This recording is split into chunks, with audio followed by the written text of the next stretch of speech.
Не ми е страф од министерот за култура, туку од културата на министерот. Овој афоризам на познатиот бугарски сатиричар Радој Ралин, кој твореше во времето на Тодор Живков како прашање или констатација за новото македонско време. Многу пари вложени во културата, десетици и десетици милиони евра во нови театри, филхармонија, субвенции во музиката и филмската индустрија. Навидум не постоеше ресор во државата кој живееше подобро, с големини плати на театарските работници, на уметниците. Како и дали добро се искористија парите, дали тие служеа за создавање на трајни вредности или за вдомување на заслужните, за награди на подобните. Додека министерката Канчевска-Милевска гордо се сликаше со новите објекти, а бранителите на преродбата на Фејсбук сервираа гумени куршуми за шарената револуција, на пресконференција Ладјозовски критикуваше и ветуваше. Денеска улогите се сменети. На жешкото министерско столче е критичарот, а во улога на опозиција е Канчевска-Милевска. Добре дојдовте во 24 отворено. Имаме ли политичка контрола врз македонската култура? Вечерва дебатираме со министерот за култура Роберт Алоѓозовски. Добро вечер, добро дојдовте во студиото на 24 отворено. Со директорот на Драмскиот театар во Скопје Роберт Вилјановски. Добро вечер и за вас. Добро вечер. Поранешната министерка за култура Елизабета Канчевска-Милевска. Најавата веќе ја слушнавме. И актерот Висар Вишка. Добро вечер и за вас. Добро вечер. Ќе почнеме со единствената дама во студиото. Дамите имаат предност. Канчевска, многу контроверзи во едно владење што веројатно остава траен белег во македонското општество. Што му оставате во наследство на вашиот следбеник, кога би требале да сублимирате во една минута? Подобро, резултатите во однос на сето она што е сработено во областа на културата, и тоа морам да потенцирам во сите дејности од областа на културата, бидејќи сепак културата е многу специфична, има најразлични дејности, треба да имате почит кон сите уметнички вредности, кон тој еден рамномерен пристап кон сите тие дејности, така да во поглед на сето она што е сработено, таа посветеност, енергичност во огромен број на проекти, така да резултатите се на многу високо ниво.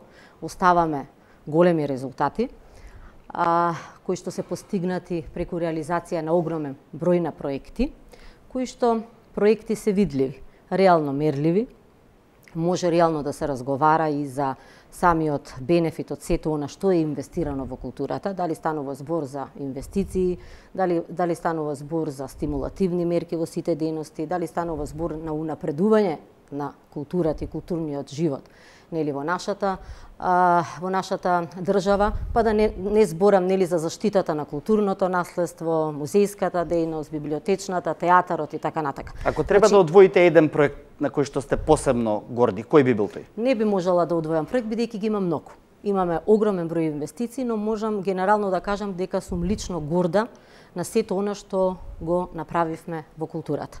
Во оваа прилика и секогаш што сум го говорела и во оваа прилика ќе изразам огромна благодарност до професионалноста и на сите вработени, на сите државни службеници во Министерството за култура, и баш и при мојата средба со колегата Ладјозовски на примопредавањето, нешто што му кажав кога се видовме, а тоа беше дека Министерството за култура поседува професионална државна администрација. Сите ние сме менливи, нели? Јас сум била министер, сега е колегата Ладјозовски, утре ќе дојде некој друг и така натака. Успешноста во реализацијата на проектите зависи од професионалноста на вработените во Министерството за култура. Тоа сакам да го посочам и во таа прилика сакам да истакнам дека во Министерството работат на вистина големи професионалци кои што реализираа многу, сработија многу, така да резултатите се на многу високо ниво и сепак од оваа позиција будно ќе ја следам состојбата во културата, како ќе се движи, нели, бидејќи направивме многу и мислам дека доколку од било која дејност се намали некој резултат, тоа ќе се осети. Самите вработени и самите уметници во таа дејност ќе го осетат, тој се разбира нели негативен негативно работење или некое уназадување во тој дел. Затоа велам, значи многу е сработено, не би можела да издвојам нешто Многу капитални имавме инвестиции, многу објекти се ставија во функција, нели се со цел да се подобрат условите за работа пред се за нашите уметници, нешто што сакам да го истакнаме и стално сум го говорела, горда сум на уметничкиот потенцијал кој што го има нашата држава. Горда сум на сите тие уметници и мислам дека треба да се трудиме сите заеднички да продолжиме кон унапредување на културата, кон подобрување на условите на нашите уметници, бидејќи сепак уметниците се нашиот идентитет. Сето она што е создадено како идентитет, како уметничка вредност, произлегува од капацитетот на нашите уметници. Да, благодарам. Ала Ѓозовски, вие остро ги критикувавте проектите во културата во целиот изминат период од неколку години.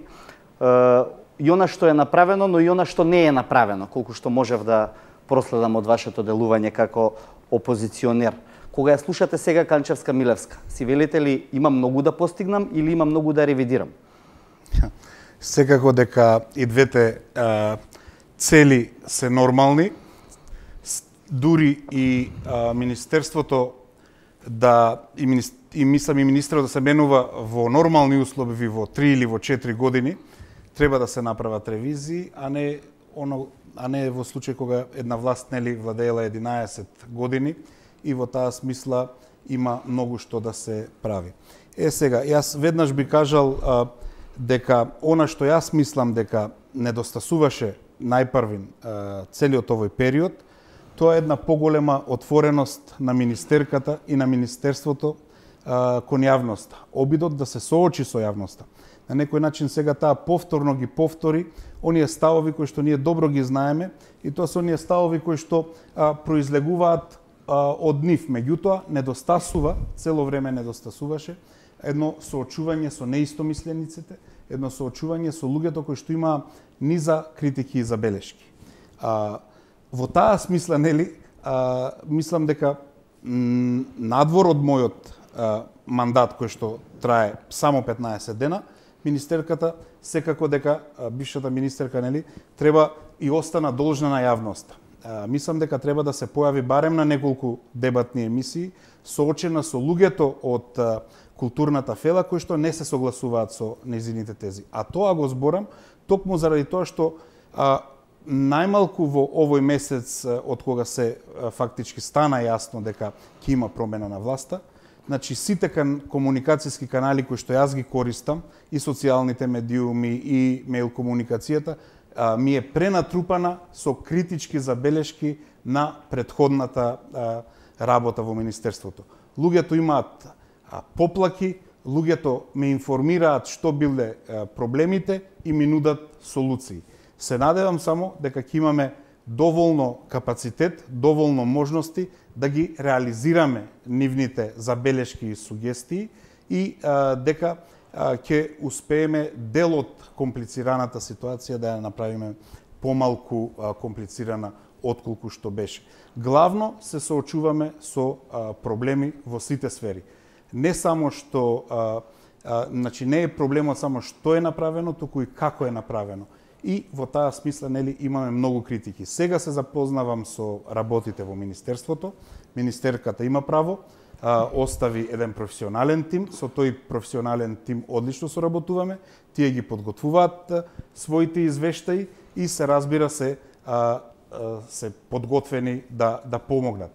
Сега ние ќе видиме колку се тие нели извештаи, бројки, ситуации реални. Веќе се соочуваме и со некои контрадикторности кои што и самите вработени не знаат да ги објаснат. Има случаи кога одредени цифри не се согласуваат, кога одредени извештаи или одредени проектни предлози не се поклопуваат. Но ова е само еден почетен увид, се надевам дека во наредниот период се разбира дека дека ќе извршиме таа ревизија и ќе ги отстраниме сите сомнежи на јавноста околу правилноста или неправилноста во одредени проекти. Канчевска-Милевска, главната забелешка е за отчетноста. Мислам дека за ова прашање во минатото и добар дел од новинарите ја критикуваа владата на ВМРО од ДПМН. Реализиравте еден огромен проект за кој што немаше јавна дебата. Скопје 2014. Мислите ли дека тоа требаше да се изведе на еден многу поинаков начин?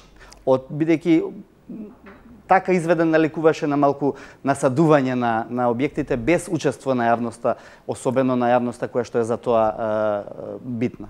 Да, јас ќе се задржам на неколку сегменти во однос на ова прашање. Значи, не можам да се согласам дека од наша страна, од страна на Министерството за култура, немало дебати. И мислам дека е добро да се дебатира во таа насока. Прво ќе кажам, отвореноста од моја страна секогаш била на највисоко можно ниво. Немам одбиено ниту една дебата, тоа може секој новинар да го потврди, кој ме поканил, секогаш сум била присутна, секогаш сме имале отчетност во резултатите за сите стимулативни мерки кои што се превземени. Јавно, на пресконференции, со комисија, со луѓе кои што работеле со резултати. Во делот на проектот Скопје 2014, бидејќи во изминатиот период многу се, како да кажам, самиот проект и терминолошки несоодветно се третира, морам да кажам. Така да јас еве од оваа страна, како Министерство за култура, тоа може да го види и колегата Ладјозовски, значи Министерството за култура во овој проект се јавува како инвеститор на неколку проекти. Кои што проекти се наоѓаат во програмата на владата. За тие проекти, знаете како, ние треба да говориме и добро е да говориме дека имаме два различни концепти. Значи, од една страна имаме концепт на програма со проекти, јасно презентирани, што ќе се реализира, нели? Во кој период ќе се реализира, и тоа сето тоа може да се дебатира и мерливо да се види што е тој проект, нели, што е ветен, зашто граѓаните дале доверба, дали се реализирал, од кои причини не се реализирал и каков е бенефитот од самата реализација или од таа инвестиција. Клучното ќе речам дека најважното е што донел тој проект, не како се реализира и која била фазата. Не, добро, еве сега колегата вика ќе се ревидира. Добро е да има ревизија. Културолошки, историски, афирмативно. Што значи Скопје 2014 за македонското општество? Ќе ве замолам, значи, во тој проект, значи не може проектот Скопје 2014 да се идентификува со Министерството за култура. Значи ние во тој проект сме вклучени како министерство, како инвеститори на изградбата на Стариот театар, на изградбата на Музеот на македонската борба, на изградбата на концертната сала за Македонската филхармонија, јас ви ги кажувам покрупните инвестиции, нели, кои што влегуваат, на археолошкиот музеј, во делот на интериерот, нели, самата градба ние не сме ја граделе, спомен куќата на Тоша Проевски, театарот во Велес, зборувам за објекти како инвестиции покрупни. Спомен куќата на Мајка Тереза. Тие се тие проекти кои што ние како Министерство за култура се јавуваме како инвеститори. И ја можам да говорам за транспарентноста на тие проекти. Затоа велам, критика секогаш сум прифаќала. Тоа може да го потврдат и самите директори. Сме комуницирале, самите уметници кога доаѓале, бидејќи само преку критика можете да ги подобрите работите. Никогаш не сум одела во насока на едноумие, дека ние како министерство, како тим, како министар, све што работиме е најдобро, најцелисходно и најпаметно. Критиката е многу битна. Во делот на транспарентноста, јас мислам, сите медиуми можат да извадат, имаат пресклипинзи, материјали на нашата транспарентност. Од објавување на конкурс за идено решение, зборам за сите овие инвестиции. Значи, ние сме имале конкурс за идено решение со комисија која што јавно била објавена, со архитекти во комисијата кои што сме ги добивале од Сојузот на архитекти. Како Сојузот на архитекти ни давал листа кои архитекти ќе бидат во жири комисија, тие биле. Во сите меѓународни конкурси за сите овие објекти. Еве зборам театарот. Знаете како во една прилика со некои граѓани разговарав, они не знаат дека театарот сме го наследиле. Значи за театарот претходната влада, значи кога беше министар колегата Благо Стефановски, они имаат објавено конкурс за идено решение за изградба на театарот. Иденото решение е избрано на тогашниот архитект, само на кратко ќе завршам, Стефановски Жан, и по однос на тоа е продолжена изградбата на Стариот театар. За сите објекти, музеот, концертната сала, секогаш имало меѓународни конкурси. Во кои меѓународни конкурси? Значи тоа можат медиумите да го извадат, го има како материјал. Имало архитект од странство во жири комисија, бидејќи бил меѓународен, морало да има архитект од некоја друга. Јас лично сум одела до секоја амбасада да побарам да се номинира некој странец. Еве во конкурс за идено решение за Музеот на Македонската борба имавме архитект од Франција. Руди Ричоти, кој што доби престижна награда, каде што имаше и изјава за самиот конкурс. Само ова да ви го кажам во делот на транспарентноста. Два збора уште. Потоа конкурсот. Вокабуларот очигледно во опозиција и во позиција е малку различен, ќе морам да ве прекинам. Но сакам да ви кажам за транспарентноста. Значи ние добро, ве свативме, ја свативме поентата да не монополизираме дебатата. Не добиваме можност да кажеме транспарентноста. Значи само ова да го кажам. Чувството и перцепцијата се многу важни за транспарентноста. Само една реченица. А чувството на јавноста и перцепцијата на јавноста е дека транспарентност во овој проект во огромен дел не постоеше. Можеби не сте вие виновни. Јас зборувам за лично. Јас зборувам за овие проекти. Проектот на владата на Република Македонија. Не, пак ќе ви кажам, зборувам за проекти кои што се во надлежност на Министерство за култура. Ние по секое завршување на меѓународниот конкурс сме имале изложба на сите трудови кои што биле пристигнати. Председателот на комисијата кажувал кој добил прва награда, кој добил втора награда, каде имаме откупи и врз основа на што ќе се продолжи во градбата. Сите документи во однос на објавен тендер, на сума, сите тие документи се јавно достапни. Добро, благодарам за сега. Така да таа транспарентност во овие проекти е на највисоко ниво. И после го и вклучуваме театарските работници малку во овој. На многу кратка реплика, министерке. Значи, дебатата не значи вие да си ги одговарате, да ги давате одговорите што вие сакате да ги дадете, а јавноста да си ги поставува прашањата што не ја тангираат. Вие сте должни да го изслушате прашањето кое што јавноста ви го поставува и да дадете одговор на тоа прашање. Во однос на зградата на новиот театар. Прашањето кое што ја интересира јавноста, и мене лично ме интересира е зошто новиот театар во габаритот беше 3 пати зголемена од оригиналната замисла која што ја имаше министерот за култура Благоја Стефановски. Зошто проектот ги проби временските рокови и најважно, зошто ја проби цифрата од првичните 6 на 36 милиони евра. Дали и зошто толку многу се одолговлечи градбата? Добро, бидејќи се спинети улогите, така, јас одговарав на ваше прашање. Прашањето колегата ми го постави, ќе може да го одговорам. Не мора да ми ги одговорите, не, тоа се јас ќе ви ги одговорам и нормално сакам да ви ги одговорам. Имате многу погрешни информации. Габаритот не е сменат. Значи, театарот се гради врз основа на детален урбанистички план. Таму имате маркица. Врз основа на таа маркица се објавува конкурсот за идено решение. Вие кога објавувате конкурс за идено решение, мора да доставите план од деталниот урбанистички план, да секој кој што конкурира мора да го знае габаритот. Значи, воопшто нема промена. Не знам колку сте запознаени, но бидејќи сепак ви искуството е мое многу поголемо, значи вие кога ќе го објавите конкурсот, мора на конкурс да го дадете извод од план. Изводот од план точно говори за големината на маркицата и никој не може надвор од таа маркица да работи, бидејќи претходно пред да објавите тендер за било кои фази, вие мора да имате одобрение и мора да имате во деталниот урбанистички план таа маркица мора да биде намената на маркицата мора да биде за дејноста од областа на културата. Вие кажавте за големината на габаритот. Ќе ви одговорам и на другото прашање во однос на средствата. Значи вак, конкурсот за идено решение беше објавен значи од претходниот колега. Избрано и дојното решение. Знаете ли што се случува? Самото Министерство за култура префрлува средства до Македонскиот народен театар, значи одреден фонд на средства, колку што е моето сеќавање може и да се провери, 2 милиони денари. Им дава на театарот 2 милиони денари и им вели направете проект. Театарот прави проект. Значи ова ви кажувам како сме наследиле состојбата. Прави проект. Проектот што го прави е затворена карабина архитектура. Тој проект што го поседува самата институција нема ниту сценски технологии, ниту акустика, ниту машинство, ниту електрика. Ниедна фаза. Само има проект архитектура, затворена карабина.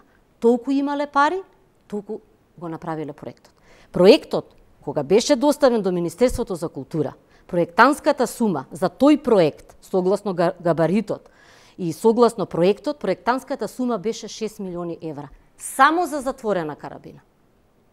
Дали можете да верувате? Само за затворена. Тендерот, кој што беше објавен за тој проект, за затворена карабина, чинеше 2 милиони евра.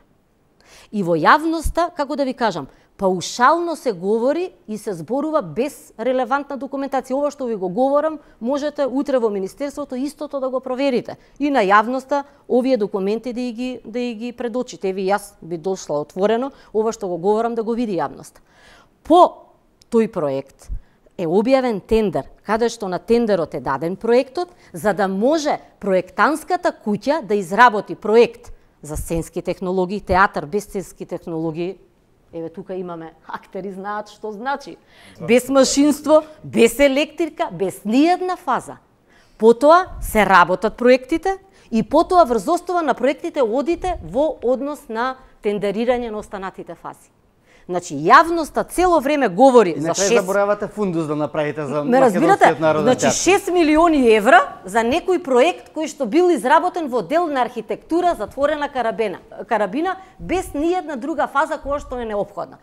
Тука е проблемот на цело време на говорење на одредена сума дека било 6 милиони евра, а сега е театарот 38 или 39 милиони евра. Значи, таа документација постои, таа документација се ревидира, значи се работи проект, има фаза на ревизија, врз основа на ревизија морате да одите да тендерирате врз основа на предмет пресметка, така да тоа е многу сложена процедура. Градбата е многу сложена процедура. Добре. Дај Боже да изградите нешто, па да видите што значи во таа нешто. Тоа сакам да го кажам. Само би го поставил прашањето дали е приоритет на македонската културна политика да изгради Македонски народен театар, кој што чини 36 милиони евра и кој што во моментот само за струја се трошат далеку поголеми суми отколку што за самите програмски активности. Ајде ова да ги оставиме еве директорот на Драмскиот театар да каже, бидејќи вие ќе одговорите, меѓутоа да ги вклучиме, се разбира, во дебатата. Драмски театар не стигна до изградба, договорот таму е завршен, има договор, дали ќе се гради? Јас не можам да ја одговорам на прашањето дали ќе се гради Драмскиот театар. Драмскиот театар, проектот за Драмскиот театар го водеше Министерството за култура. Јас бев инволвиран во некои фази од приготвувањето на проектот.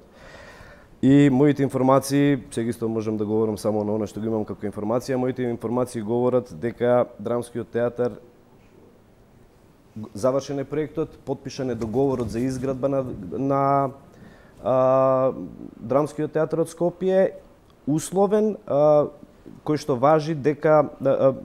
вели дека договорот важи од моментот кога Министерството за транспорт и врски ќе издаде дозвола за градба на Драмскиот театар. Тоа се информациите што јас ги имам. Целиот процес го водеше Министерството за култура, како што веќе реков, така да сега останува на Министерството за култура, односно на владата на Република Македонија, Министерство за транспорт и врски, доколку ја издадат таа дозвола и доколку биде секако што треба да биде според мене, мислам дека Драмскиот театар ќе се гради. Министре, ќе се гради ли Драмскиот театар? Па се разбира дека ние исто така сакаме да го видиме и да го ревидираме тој договор, да видиме зошто е тоа толку брзо направен непосредно пред заминувањето на старата власт. Она што во тој театар вака прво што паѓа во очи е зошто сега како што е дадена проектната проценка, од прилика квадратен метар во тој театар треба да чини 500 евра. А за разлика од тоа, сите останати цени по метар квадратен на останатите проекти кои што беа споменати се неколкукратно поголеми. Дали тоа значи дека нас повторно не чека ситуација кога преку анекс договори и преку разни други одолговлекувања таа цена од 8 милиона повторно ќе расте со цел да се дојде пак до сума од 40 милиони, од 45 милиони на начин кој што буди сомневања во јавноста, а се разбира ги доведува во прашање и оправданоста дали тој проект треба да се гради. Вишка, многу изградени нови театри, доста пари дадени во филмската индустрија во Македонија. Вас се помалку ве гледаме во представи во Македонија, во филмови во Македонија, направени во Македонија. Зошто се помалку ви има на македонската сцена, а се повеќе ви има на надворешната сцена?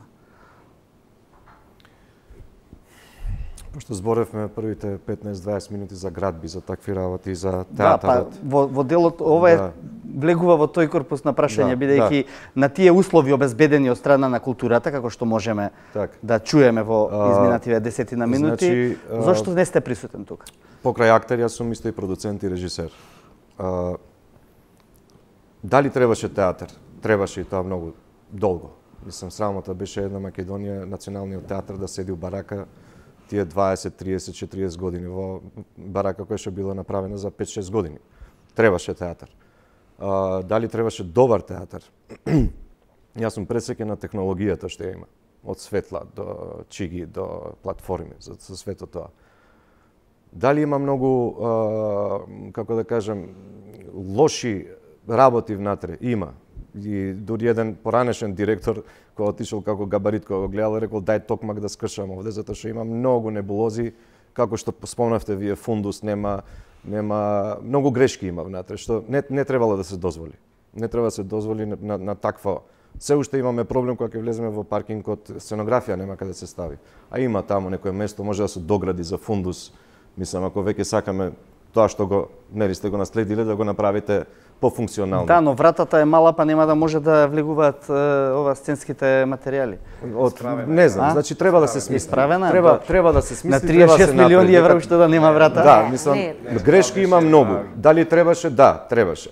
И како театарски работник јас сум пресеќен за тоа, како вака. Филмската индустрија се вложи премногу и тоа е одлично.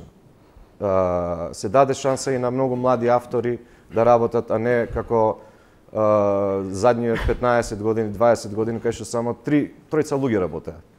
И тоа е факат. Тоа не се работите црно-бело, треба малце да ги гледаме реално. Сега се даде шанса на многу повеќе да работат. Отчетност нема. Заглави еден филм со не знам колку милиони, луѓето се уште не се исплатени, бизниси се затвараат заради тие пари што не ги исплатија, и никакво немаше од тоа. Го превзема, например, филмот Владата, го изнесе, премиера направи од тоа, што не сме никаде во светот да направиш ти премиера на филм кој што ги нема подмирено врските спрема авторите, како што се актери и ова, а тоа не смееше да се направи. Грешки во Чекори имаше премногу. Но дека требаше да се вложи, дека се вложува во тоа, тоа е одлично. И тоа, ние сме мала земја, ако можеме, тоа ни е како еден многу бав амбасадор, филмот ни е амбасадор во светот. Многу работи, сега само да довршам, да дојдам до твоето прашање. Значи, ја имав и поддршката и од поранешната министерка, огромна поддршка во мојата борба со албанската партија. Не треба да се занемари и да се остави тоа као да се извади од целиот овој контекст што се случуваше овие задни години. Тоа беше Дуи, кој што направи најголем криминал на албанската култура, затоа што воопшто не ја интересираше таа култура. И дури од ДПА времето, кога беше, ја имав огромна помош од министерката како државен секретар тогаш, борејќи се ја против исполитизираните албански партии. Но проблемот најголем, зошто јас не играм во Македонија, е општата атмосфера која што изградија како партии, како партнери ВМРО со Дуи, таа националистичка, фашистичка реторика, која што ги правеше луѓето да се самоцензурираат и самоцензурирајќи, одејќи со проекти или одејќи со такви работи или не вклучувајќи мене во тие проекти, затоа што некој од горе вика само наши да играат. Дали од албанска страна, дали од македонска, исто се случуваше. Значи, ја бев на ниједна страна, останев 10 години, ништо не работев овде, имав проблеми огромни, екзистенцијални, душевни, више, што се вика, почнаш да се преиспитуваш себе си, дали вредиш, дали не, дали јас, мора да сум јас во грешка, ако не работам со години овде, додека не излезе првата работа пред 8 и 9 години да ме земат во една америчка серија во конкуренција со цел свет и да добијам голема улога. Па после се случи Словенија да играм главна улога во најскапиот словенски филм. И мислиш, ајде сега мора да ги отворат очите, мора да те признаат како актер. Ништо, напротив, сопките беа многу поголеми Јас во МНТ дипломирав. Ја играв најголемата 99-та дипломирав во МНТ и на македонски. 2000-та година играв кај мојот професор една голема представа кај што имавме сите исти главни улоги. Кај што ги добив најголемите критики, најдобрите критики, мислам во сите три критики што се напиша за таа представа се напиша мене ме издвоја као најдобар. И во истиот момент јас кога ги прочитав тие критики, јас колку што бев среќен истиот момент знаев дека тоа е крај за мене во тој театар. Затоа што таква почна атмосферата, таква беше атмосферата. И сега се враќаме на контекстот. Контекстот тие создадени дека, услови при во културата, при изградени објекти, да речеме, ако се тоа создадени услови, вие одлучувате да што помалку работите тука. Не одлучувам јас, не ме работам. Други одлучуваат. Јас ништо не работам, значи со години се уште немам играно. Ја во МНТ играм од 2000-та на пример, или во Македонија во институции што се вика играм после колку 15-16 години, а надвор играм, заработувам, ги носам парите овде, ги трошам овде, даноци плаќам и сите тие работи. Велјановски, зошто талентираните глумци си заминуваат од тука? Не, видете, мислам дека работите не се така црно-бели. Прво, би сакал да се навратам само во две реченици на мојавето што го правевме пред малку. Веќе не се поставува прашањето дали треба да градиме објекти. Ние мораме веќе да правиме објекти. Драмскиот театар е објект од 65-та година. Барака. Последните мерења, кои што по закон мораме да ги правиме на 2 години, носивоста на чигите во Драмскиот театар е сведена на 100 килограми статичка тежина, 50 килограми динамичка тежина.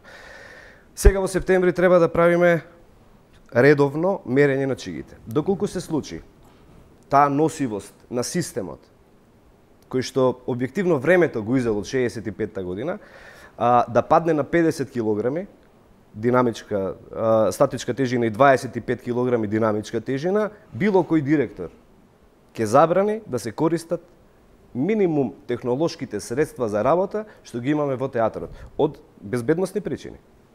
Тоа е кривична одговорност доколку запоставите и дозволите заради ваша грешка некој човек да биде повреден. Тоа е Добро, јас вас ве разбирам како директор на еден театар кој што сака да има услови за работа. Тоа е многу нормално и многу логично. Значи како актер сака да, и како актер се разбира. Но еве и министерот дури во улога на малку на новинар постави едно прашање дали треба да биде тоа објект од 36 милиони евра. Ако ми дозволиш, Младен. Ќе ти дозволам. Значи повторно сосема го разбирам Роберт Велјановски. И потребата да се градат работите. Меѓутоа, ние го поставуваме прашањето дали се работело ефикасно, ефективно со народните пари, дали се трошени како што треба, дали работите се обезбедени и на крај дали на вистина имаме безбедни услови. Во таа смисла, нели, се поставува и прашањето зошто се отвори, се овозможи концерт на филхармонијата, а зградата нема технички прием, зошто театарот во Велес работи веќе 3 години и исто така нема технички прием. Како може да се дозволуваат токму такви ситуации за кои што еве токму директорот вели дека тој би можел и кривично да одговара и никош не би ги дозволил. Само сега ако може да се доискажам. Канчевска ќе треба да одговорите тука. Тука сум. Работите не се никогаш црно-бели. За жал, во описот и пописот на нашето место актер, јас сега не би сакал да ме разберете погрешно, не ја коментирам ситуацијата на Висар Вишка. На крајот на криштата, Висар Вишка, јас и Висар сме учеле кај ист професор и си имаме едно неверојатно почитание меѓу себе. Значи не ја коментирам неговата ситуација. Актерот е секогаш биран. И мислам дека е мошне погрешно мислењето кое што е стекнато во јавноста дека директорите се тие кои што одбираат кои актери ќе играат, а кои актери нема да ги играат. Нема поголем мир во театарот кога ќе ви играат сите актери. Јас на било кој режисер, тоа можете да го проверите со било кој режисер што работел во Драмскиот театар, кој исто така не бил одбран по ниеден клjuč. На крајот на криштата, Драмскиот театар од Скопје е единствен театар кој што 4 години поред имаше јавен оглас за работа со критериуми кои што беа поставени на тој јавен оглас. Јас го вадам пред секој режисер списокот на вработени актери во театарот. И Владо Јовановски се најде да ја игра последната представа за која што вие го изменивте репертоарот. Вака, ние не сме го изменили репертоарот. Последната представа ја работиме по сила на нештата, затоа што режисерот од Бугарија Галин Стоев ни откажа на 10 дена пред да почне со проби и едноставно морав да спасам проект на Драмски театар, не мој личен, проект на Драмскиот театар. Владо Јовановски е решение на професорот Љубиша Ѓоргиевски. Па како Љубиша Ѓоргиевски го најдовте да ја режира представата? Видете, да господине министер. Галин Стојанов. Видете, господине министер, за волја на вистината, тој проект беше планиран да биде проект за 2018 година на Драмскиот театар од Скопје. Сашко Насев го донесе, тоа е негов текст, работен по драматизација. Тоа е негова драматизација, работен по роман. А го донесе текстот и ние бевме во преговори за програмата за 2018 година. Јас во ситуација кога за 10 дена морав да решам. Тоа беше првото и единственото што го имав. Одлично решение, директор. Јас се извинувам, вие можете да го коментирате моето решение, меѓутоа тоа е мое решение и јас стојам зад него. Секако. Се разбира да, вие можете да може да ви се допаѓа Љубиша Ѓоргиевски, може да ви се допаѓа Сашко Насев, може да не ви се допаѓа, меѓутоа тоа е мое решение како директор на Драмскиот театар. Вие учествувавте на протестите за заедничка Македонија, Велјановски? Да, учествував. Спорен е тој момент? Не е спорен како момент. Прашањето е дали блискоста со другите учесници на протестите може би ве така да речем натерало да ти земете тие како ваши најблиски не доби соработници. шанса да игра, еве 10 години не Само игра. прашувам. Видете, јас повторно ќе кажам, режисерот го одбрал Владо Јовановски да игра, го одбрал и Дамјан Цветановски, кој што не учествувал на протестите за заедничка Македонија. Не, блискост, јас се извинувам, само со ова морам да го одговорам. Видете, јас сум бил како Роберт Велјановски на протестите за заедничка Македонија. Нигеден човек од Драмскиот театар, ниту некој друг човек, сум повикал да дојде на тие протести. Не сум бил во организацијата на протестите за заедничка Македонија, мислам дека Владо Јовановски бил. Мислам, не можам да тврдам. Меѓутоа, меѓу камерите во собранието. Убаво го фатија и тоа беше слика што го. Господине министер, секој одговара за своите постапки во оваа држава. Добро. Јас не знам каде го имало Владимир Јовановски, а вие сега очекувате јас да го бранам. Јас не сум адвокат на Владо Јовановски. Така, имате. Мислам вемола. Како е поставеноста во Прашањето емисија? Дали што- вие поставувате или ние ако треба не да се се криете заврши? вие за поставеност. Не, добро е да знаеме. Прашањето што тука се поставува при кога веќе ја наметнав. Не, апсолутно. Оваа Не, тема може е да добро. друга. Сосема Да знаеме случајна, колку одговара. сосема случајна работа е. Исто како што сосема случајно еден македонски режисер, можеби не е коректно да споменувам имиња на луѓе што не се тука.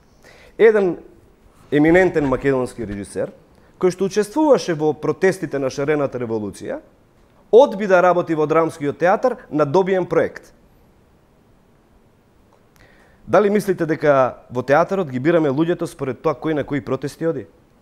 Мислам, ве молам, мислам дека А тоа беа обвинувањата од не се досегашната разбира, опозиција. обвинувањата се едно, вистината е сосема Па ние друга. гледаме кој учествувал во Мислам, шарената ве револуција, сега има функции. Има една работа, не се согласувам. Огромен број на личности кои што во шарената сега имаме функции. Дека Функции има. директорите не бираат И кои. тоа е факт. И допрва ќе доаѓаат другите. Да, значи Тоа е нормално. голема небулоза е тоа, мислам дека директорите не бираат кој треба да игра. Кој игра или ово, не.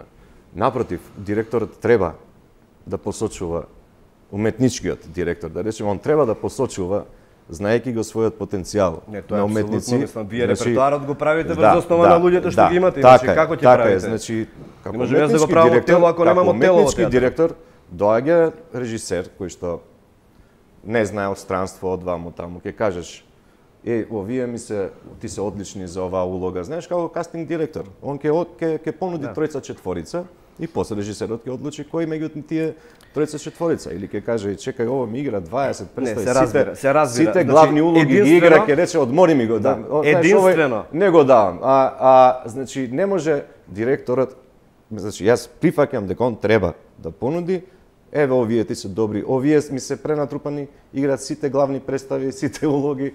не можат, а имам други кои што седат дома, примаат плата, ништо не. Вичка, јас се согласувам, Значи, единствено што сум значи, интервенирал за кај кастинг режисер да ми ги одмори луѓето. Затоа што не можете значи, да работи тоа интервенција, 2, 3, тоа е, 4... значи тоа е политика, како не знам дали си извршен или уметнички директор сега во моментов, но извршен, знаеш, не знам како не знам како се вика, но уметничкиот кога нели веќе има двајца као уметнички, не е директор, тоа не како беше, значи он знае со кои глумци, кои как квалитети ги има, што ги има, кој ќе носи публика, што ќе носи публика и нормално е тој на режисерите да им каже, овој искористи го, одличен е, или ќе каже, еве овие двајца тројца ти се за ова, земи ги, да, има и кај нас кастинзи доаѓаат прават. Видете, вие имате и режисери кои што прават концепт врз основа на еден актер и тоа не е спорен момент. Така е. Сега, значи, сето тоа чудно ми е што нели влегувам во комбинација со светски на кастинзи со светски имиња, да кажем, и добивам улоги надвор во мојата Македонија, никако не сум доволно добар да влезам во ниеден проект или мојата кариера ја почнав и во драмски театар, во што од втора, трета година, дали знаеш, мислам, памтиш. И успешно ја направив колку што знам ја и улогата и све тоа. Но таа политика, значи таа атмосфера, кај што и самите режисери веќе се само цензурираат, таа атмосфера што ја зборам, можеби не ја правиш ти, не ја прави министерката. Министерката не бира, министерката јас сум кажал, значи таа не бира кој ќе игра што ќе игра, но луѓето од таа атмосфера што е создадена, нели од двете политички партии тоа е создавање на автоцензура во работата, кои што меѓу себе си прават националистички, фашистички, а одлично се соработуваат за други работи. Ако може, што министерката сака да одговори на ова прашање околу тоа како се бирани да напоменам, мене никогаш не ми се случило и навистина сум зачудена од ова што го кажа господинот Аладјозовски, што со подсмев, нели, зборува за режисерот Љубиша Георгиевски.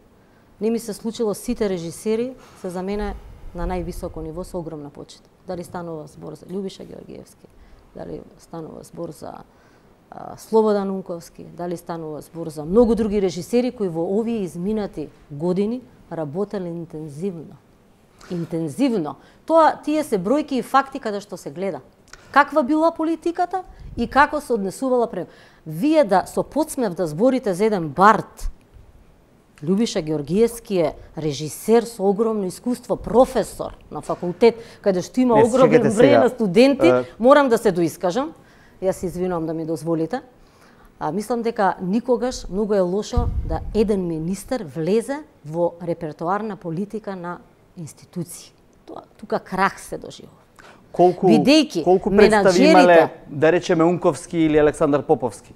Многу. Во последниве 10 години, во последниве 1-2, да, меѓутоа најголемиот дел од времето го поминува, знаете каде, во Словенија, во Хрватска. Да, Александар Поповски е поддржан со представи за надвор. Еве минатата година самиот дојде кај мене, побара представа која што ја има режирано во Турција, ние да го поддржиме, таа иста представа да оди на фестивал во друга држава. Го поддржавме, отида со представата. Сите имаат режирано. Имам и бројки и факти, можам да ви ги кажам. Значи сите. Секоја година секој имал по една представа режирал. Министерството не е тоа што одлучува во таа насока. Конкурсот кога се објавува, самите директори на националните институции, они конкурираат со проекти и со програма. Така да ова што го кажа Висар Вишка во делот, знаете како, сите, мислам, еве он е вработен во Македонскиот народен театар, така? Мислам, сте вработени и зимате плата, нели? Нормално. Нормално, како вработен, работи и други проекти и надвор. А работи во институцијата и многу има такви уметници. И верувам дека како актер сака да придонесе во самата институција, така? Да биде како актер, сака да се најде во тоа место. Но, јас не сум таа што одлучувам. Или министерот утре. Он може ќе одлучува. Не знам. Добро, какво е видувањето. Но ние не сме како лица кои што одлучуваме. За загрижувачки фактот како се делеа уметничките грантови. Значи тоа беше за огромен корпус на прашања. За издавачката дејност. Добро. Имаше огромни поплаки во јавноста, во уметничката јавност. Во која насока? Па во насока на тоа дека се делени само на одредени ликови и тоа веќе неколку години поред. Мислам дека и Аладјозовски вие државте пресконференции за Ако можам да ви одговорам за издавачката дејност. Така? Значи издавачката дејност во нашата држава е приватен сектор. Тоа мораме да го кажеме јавно и транспарентно. Приватен сектор. Ние, како Министерство за култура, издвојуваме средства и даваме подршка на приватни издавачки куќи. Врз основа на буџетот конкурираат приватни издавачки куќи. Еве господинот Аладјозовски има издавачка куќа имал. Бил поддржуван. Во изминатите години. Исто така бил поддржуван како самостоен уметник. Секоја година он бил самостоен уметник и од Министерството, значи немало тука дали бил господинот Роберт Аладјозовски, сега ако Роберт Аладјозовски излегува и критикува, го критикува Министерството и мене лично, и ние сега не треба да го поддржуваме. Секоја година бил самостоен уметник. И бил поддржуван и во проекти во издавачката дејност, бил поддржуван и за меѓународни саеми, преведувал во оние проекти за капитални инвестиции. Вие што критикувавте изминатите години, пошто вака излегува дека сме имале најдемократската влада на пресконференции, не ве слушав така. Сега сте ми некако молчелив тука. Па не, еве. Или функцијата министар сега вие не ви дозволува. Знаете колку книги се поддржани секоја година? Над 400 книги се поддржани на приватни издавачи. Значи не би сакал, нели, да бидам обвинет дека ја рушам демократската атмосфера. Во таа смисла чекав да ми дадете збор. Значи, прво околу подсметот кон Љубиша Ѓоргиевски, тоа воопшто не е точно. Роберт Велјановски знае како јас со камера дури работев културно новинарство. Ги чекав Љубиша Ѓоргиевски, Петар Темелковски, Роберт Велјановски и Сашо Тасевски да завршат со представата, па после да ги снимам, и секогаш сум бил со огромна почит кон нивното дело. Се разбира, ние сме во една јавна арена и во таа смисла ги цениме и одредените јавни настапи. Во однос, значи, на издаваштвото, со текот на годините, ситуацијата во однос на селективноста и во однос на она што Висар Вишка наивно го изрази дека не знае зошто не е творел во Македонија, многу добро се знае. Мојата издавачка куќа годинава од Министерството за култура беше казнета со само еден автор. И исто така 56 современи, млади, надежни македонски книжевници се побунија дека тие не биле вклучени во конечната селекција. Но, дури и тоа не е најголемиот проблем. Најголемиот проблем не е издавачката дејност која што секоја година се објавува. Најголемиот проблем во моментот во ова министерство, кое што ни останува и нас како време, како бреме, е тендерите за 1000 глупави издавачки проекти со кое што министерството по однос на разни програми и подпрограми бута во приватниот сектор илјадници евра за биологија, за јога, за здрав живот, за филозофија на живењето, илјадници глупави тендери еден по еден се направени, и во оваа смисла, значи, ние ќе го истражиме и ќе видиме зошто одеднаш таа идеја да биле нобеловци, па да биле ова, па да биле она, се мултиплицира во толкави димензии. Вие нема да продолжите со таквата практика на издаваштво, на преведување, на... Ние ќе го поддржиме квалитетниот превод, ние ќе ги поддржиме домашните автори, ние ќе им овозможиме, значи, на издавачите да имаат солидни уредувачки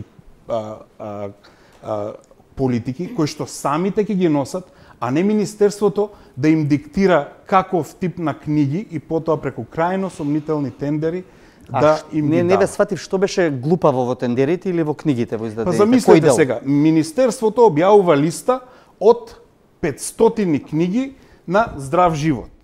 И сега таа листа се јавуваат економските оператори, издавачки куќи, некои не се ни издавачки куќи, затоа што тие тендери дигнати се залозите многу високо.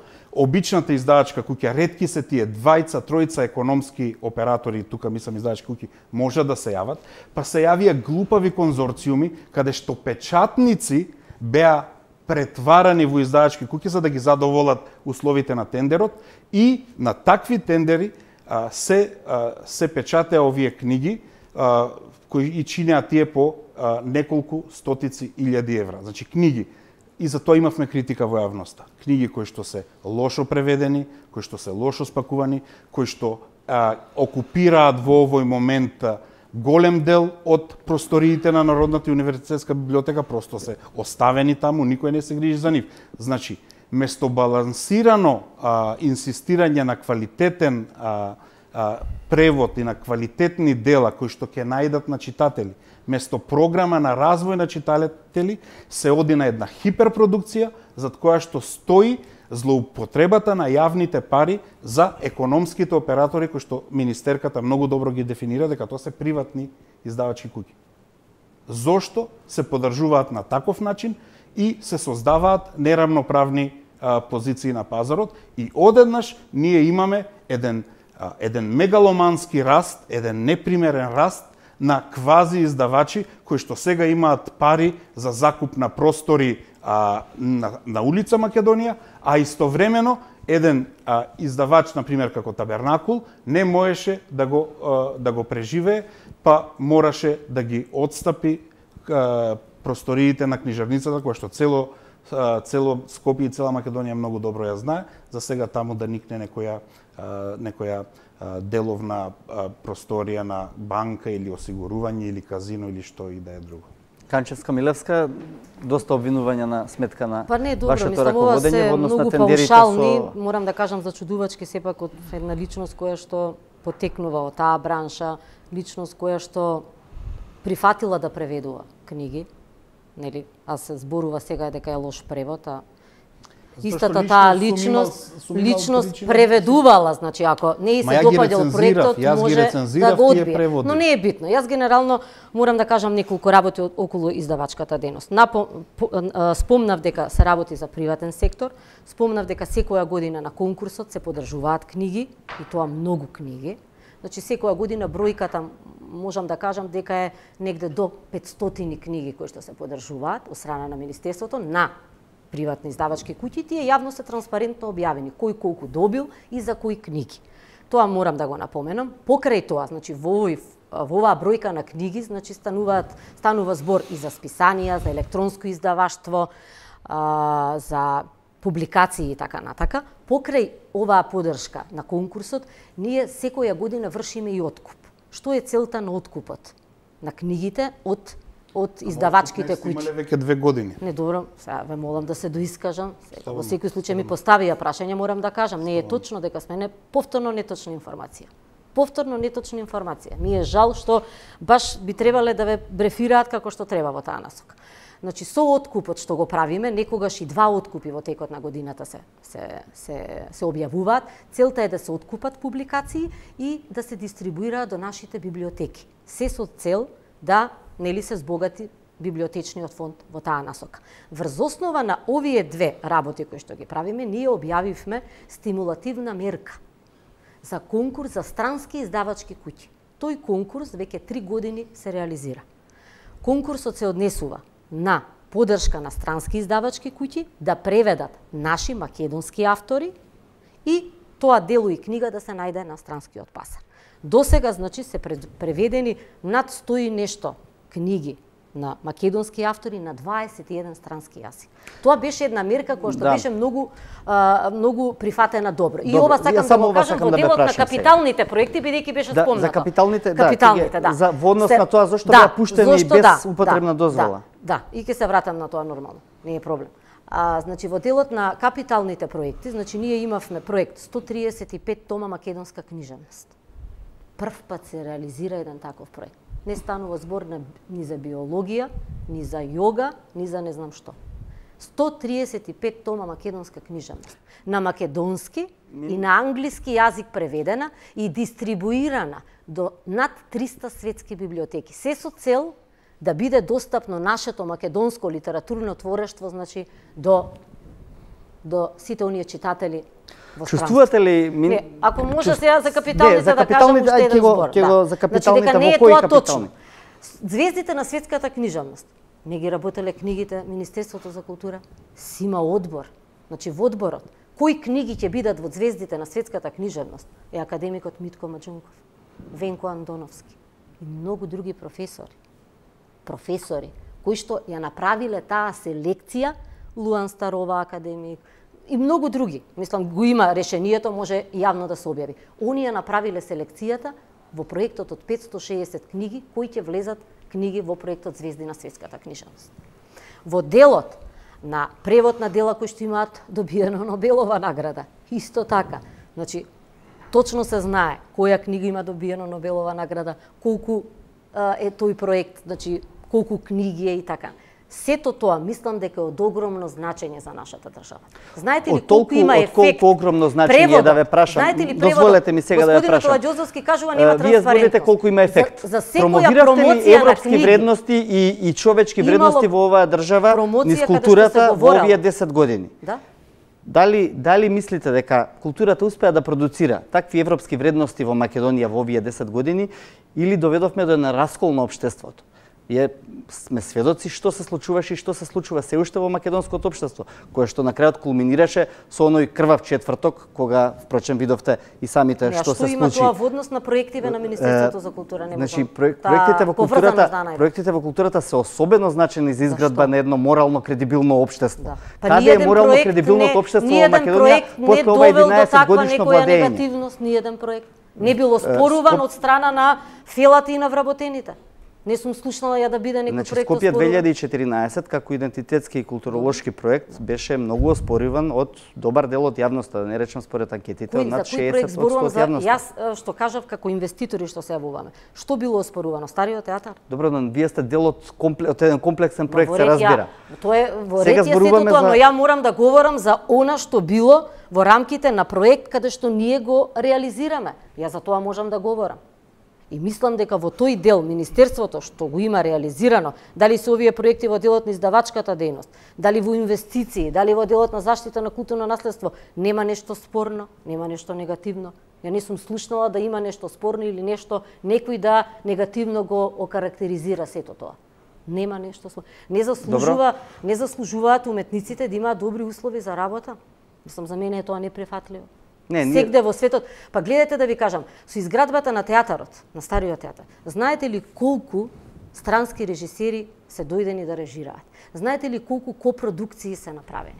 Знаете ли ансамблот на Македонскиот народен театар на колку фестивали има отидено? Па Глоб театарот беше дојден од Лондон и гостуваше во театарот. Таа технологија нуди многу добри можности за копродукција и за соработка и на режисерите и на тимот. Тие услови, ја не знам некој актер да каже дека не се добри од самата технологија. Ние видовме со самата премиера на Вечната куќа, видовме што се нуди таа технологија која што е вградена во театарот. Таа ќе остане, таа останува за самите уметници. Веруваме, срцето на театарот се самите технологии, тоа може да ви го потврди и Висар Вишка, може да ви го потврди Роберт како актери. Колку значи да имате таква технологија? Добро, ќе замолам тука публиката да се подготви за прашања, доколку некој од публиката има желба да постави прашање, се разбира да ќе ми даде знак. Во меѓувреме, министерка, останавте должна на прашањето за тоа зошто филхармонијата беше пуштена без употребна дозвола. Значи повторно и Велешкиот театар. Да, повторно ќе кажам, значи не познавање на процедури околу, нели, ставање во функција на објектот, околу пренесување на објектот на самата институција и така натака. Значи прво вие имате прием технички од страна на надзорот во делот на функционирање на сето тоа. Па потоа оди процедурата, нели, кон транспорт и врски. Но технички прием од страна на надзорот не е доволно, нормално е дека треба да има одобрение од Министерството. Не, тоа е многу битно самата, зашто техничкиот прием, техничката комисија од страна на транспорт се води од извештајот на техничкиот прием од страна на надзорот. Без тоа таа не може таму да функционира. Значи тоа се поврзани работи. Значи извештај си има за функционирање на самиот објект. Тој извештај и на самата комисија од транспорт е неопходен за да прошета низ просториите и за да го утврди сето тоа. Без тој извештај комисијата не може да работи. Пред да биде отварањето. Таа си е процедура на прикачување на електронска документација. Што е процедура? Прво да дојдат 500 души да гледаат представа, а после тоа да дојдат да прошетат комисијата. Мислам, не е така, си има комисија од надзорот која што дава извештај за функционирање на објектот. Вие не можете да пуштите внатре толку луѓе, а без тој извештај. Тоа невозможно е такво нешто. Добро, Вишка? Сакам да ја свртам малце водата на кај мојата фела, што се вика да искористам, затоа што навистина не можам да се вклучам во разговор сега за издаваштво, за ово. Да, сакам нешто да го спомнам што го зборам веќе 15 можеби години од кога се бавам со уметност од 90 и нели 95-та, 6-та, 5-та, 6-та. Многу влади помина, многу партии се променија. Статусот на актерот, јас почнувам со акторот, но после веројатно тоа се пресликува и на другите, на филхармонија и такви работи. Многу е бедно ситуацијата во која се наоѓаме ние како уметници. Да направиме една мала паралела. За академски образовани луѓе. 100 најдобри адвокати, најуспешни, не најдобри, затоа што најдобар не секој значи најуспешен. 100 најдобри, најуспешни адвокати. Земете ги 100 најуспешни лекари, 100 најуспешни економисти, 100 најуспешни од било која бранша што се поврзани некако со државата, со буџет, со такви работи како администрација, можат во својот живот да си приуштат за 10-15 години стан, кола, нели, збориме за неуспешни, да живеат како што треба, да отидат на одмор, да направат 2-3 деца, знаеш.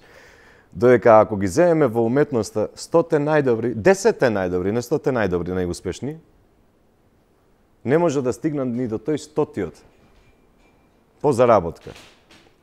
Се, јас ќе ви кажам, некои викаме, вчера бака исто на дебата, не сме ние Германија, не сме ово. Не одам ја подалеку од Косово и Албанија.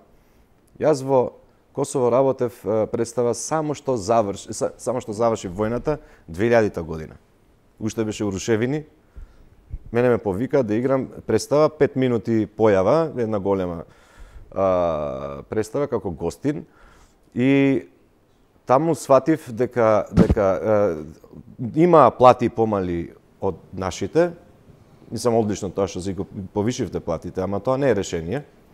Имаат плати помали од нашите, но кога актерот ќе работи представа, кога ќе се вклучи во проект, он потпишува договор како да е надворешен за хонорар и од секоја одиграна представа он добива плюс пари, пендиеми, со која што сите се стимулирани прво да може да живеат, да преживуваат, значи да имат, да заработат, не да преживуваат, оти ние преживуваме овде. И се стимулирани да работат, да бидат што подобри, за да ги земат пак после остајната представа, и стимулирани се да викаат публика, да доаѓаат, да го напунат театарот, затоа што и тие истото земаат пари. Значи, Косово го преслика истиот закон од Албанија, и тоа го направи уште, ви викам, уште гореше Косово. Но пристапот на актерите, значи тоа како се однесуваат према културата беше скроз друг. Ние овде имавме министри од нашата фела и од тоа никој не го реши ова прашање. Не е фер, еве јас не играм сега во Монета, ништо. Имам една мала представа еднаш месечно. И мене навистина ми е криво што јас ги земам истите пари со моите колеги што се утепуваат од играње, идат секој ден на проби, играат секоја вечер представа, значи некојаш им се фаќа по 20 сата да се во театар, и тие се поише узијан од таа плата што ја добиваат, а ние сме у ќар тие што имаат некој по 20 години да се појавиле на сцена. Значи таква, и сега што креира ова? Ова креира, остава да директорите или тие што се секогаш нели се менуваат тимови, но тие што се на врвот, ја ќе дојдам у друг театар, ќе играм за хонорар, ти ќе дојдеш вамо ќе режираш за хонорар, така да може да преживуваат. Мислам, тоа е легално. Не е морално, ама легално.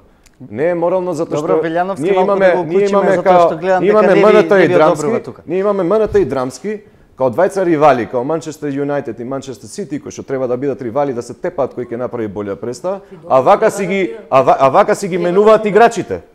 А вака си ги менуваат еднаш овој ќе игра вамо, овој вамо. И нема никаква. А другите кои што не можат да играат надвор, кои што не играат за хонорар, остануваат и значи не е праведно ова. Ако би биле вакво у својот театар ти да играш за хонорари, за така сите ќе се утепаат и тогаш ќе има и правилна што се вика и борба меѓу културните институции.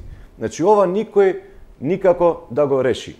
А од друга страна, Па оставаш ти од актерите, од тие вакво зависни да бидат да мора да се продадат, дали да водат политички кампањи, дали ваму, дали таму, за да може да преживеат. И тоа навистина е мислам, како може еден режисер да дојде за 10-15 илјади евра за една представа, а еден да не спомнуваме се имиња, вземете вие кој сакате актер, еден од највисокиот ранг, да работи за 400 евра плата во тој истиот театар и да не може да преживува со тие пари. Значи, статусот, кога ќе биде подобар, кога ние ќе почнеме да заработуваме во животот, и ние треба и да оставиме нешто позади себе, не само да преживуваме, кога ќе се подобри тоа, тогаш ќе имаме навистина актери кои што се држат до својата работа, до својот дигнитет, до својот морал, етика и сите тие работи. Нема да бидеме подкупливи. Да, а некако до сега да некои да бидат приморувани, да мора приморувани, да одат на протести, така. Затоа што мислам, ја за ниедна пара сигурно не би го направил тоа, но сепак луѓето имаат навистина животни проблеми кои што треба да ги решат. Стан, кирија, кредити, добро, ќе чуда. вклучиме тука публиката да постави неколку прашања за нашите гости. Го замолувам новиот министер подитно тоа да се направи за да имаме навистина звезди, да створиме звезди од интелектуалци, да створиме звезди, а не од мафијаши и од не знам. Вилјановски само. Најкратко што можам, бидејќи треба нели да вклучите и публиката. Прво мислам дека се работи за два концепта. Ние се уште, јас тоа секаде го потенцирам, ние живееме во капиталистичко општество, нашата култура функционира со социјалистички манери. Никаде во светот немате вработени актери. Мене за ова ќе бидам распнат од колегите. Ова е многу битно, точно. И јас сум за тоа. За ова ќе бидам распнат. Договор на година, 2-3, договор као со фудбалери 5 години и не го говорам од сега, го говорам. Ја да знам од стат колку улоги ќе играм, колку главни, колку средни, колку да знам дали ќе подпишам со тебе или ќе подпишам со друг театар. Концепти на работа. Тоа не го сакаат. Не, мислам дека многу го сакаат, сме го зборели со многу директори, сите тоа го сакаат, ама никој не ќе да се дрзне заради по старите колеги кои што не морат одма да се избркат, може постепен не да се избркат, него да се држат до пензионирање, значи. Но новите што ќе влезат треба некаков добро да го остави Вилјановски да докаже да видиме што беше мислата. Не се согласуваме, се мислам, барем за ова никој да превземе. Во однос на муабетот на Вишка за јас сум директор ваму, поиграм таму, видете. Сето тоа зависи од човекот, од неговите морални вредности, од неговите капацитети. Од свеста. Од свеста. Јас сум директор на Драмскиот театар. Не сум играл во ниеден театар додека сум директор на Драмскиот театар. Не сум играл во ниеден македонски филм додека сум директор на Драмскиот театар. За каква партизираност на културата правите муавет? Зарем требало некој друг да игра сем јас? Мислам се разбира, ироничен сум. Во Драмскиот театар сум играл 2 улоги само, за да се држам во кондиција. Јас ниту ќе бидам вечен директор на Драмскиот театар, нити Драмскиот театар почнал за Роберт Велјановски, ниту пак ќе заврши.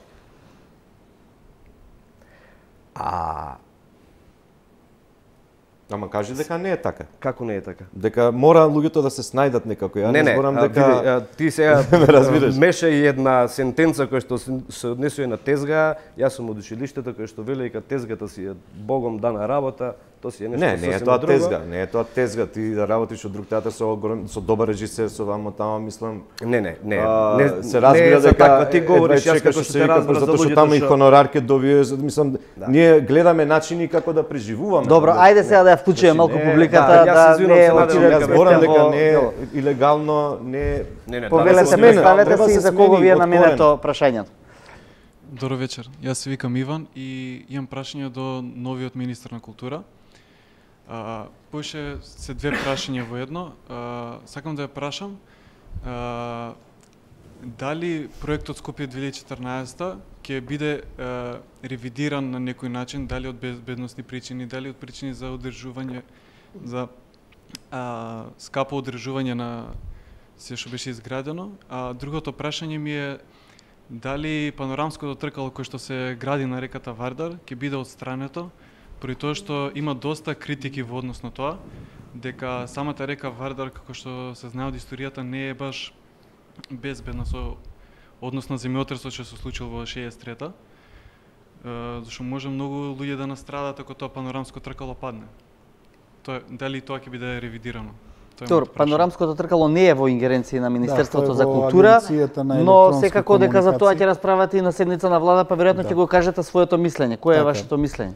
Па, значи вака, прво околу Скопје 2014 премиерот Заев беше дециден дека во овој момент во буџетот нема пари дури ни за физичко одстранување или било каква интервенција во проектот, дури ни доколку би сакале да ги разместуваме воопшто самите статуи, но останува, и тоа се разбира не е надлежност на Министерството за култура, за тоа прво нели ќе си одлучува и владата, но претходно работите ќе ги расчисти и специјалното јавно обвинителство, се надевам и јавните обвинителства. Она што е во надлежност на Министерството за култура, тоа е ние да ги преиспитаме и повторно да ги ставиме на увид на јавноста штетите од аспект на културното наследство, штетите од аспект на